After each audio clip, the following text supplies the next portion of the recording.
সকাল সকাল ঘুমায় উঠে আমার মায়ে বললো যে আজ ওরা বিশ্বকর্মা পূজা। তো আমরা দুবার চলে গেলি দোকান থেকে শ্যাম্পু আনার জন্য গাড়ি করে। তো আস্তে আস্তে এখানে ঘুরছে নমাজ ধরে টেকে গেছি দোকান সাইকেল ধোয়া থাকছে। আজ বিশ্বকর্মা পূজা ওঠে, সবাই গাড়ি দাঁড়িয়ে ধোয়া আছে সারি বাঁধার বলে বহুত লোকের ভিড়। একটু আগে আমি চলে এলি, এখানে কিছু লোক গাড়ি দাঁড়িয়ে ধোয়া আছে। আর আমাদের হিরো এখানে আছে, চলো দেখানি। এই যে ও প্যাট ফ্যাটে নিয়ে পুরা ধোয়া আছে। এবছর এটাই করে যাবো দুর্গা পুজো দেখতে। চলে এলি আমার পুরানা ঘর। এখানে কিছু আমার সাইকেল আছে ভাঙাচোরা, সেগুলোকে মুছে দেবো। তো এইখানে আমার সাইকেল কিনে যখন এই টাইম যখন 5-6 পড়ি তখন এই সাইকেলটা নিয়েছিলি।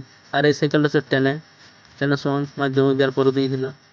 আর একটা সাইকেল আছে, এটা আমার দাদার বটে, বহুত দিন খারাপ নয় পড়ে আছে। তো হালকা করে এলাকে পুঁচাপাঁচি করে দিবি, হালকা করে এলাকা একটু পুছে দিবি। সাইকেল বলে তো পূজা করতে হবে, ওইটা কিছু দেখলে না ওই জন্য একটা নতুন কাপড় দেওয়া নিয়ে আনি। হালকা করে সকালে একটু ঘষাঘষি করে দিই। বহুত দিন ধরে পড়ছে তো এখানে বিশ্বকর্মা পূজা ও দিবারটুকু পূজা করতে হবে।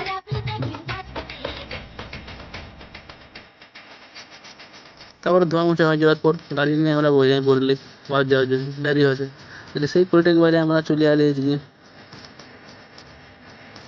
বাইরে আমি চলে এলি দোকানে এখানে বসে গল্প করছি।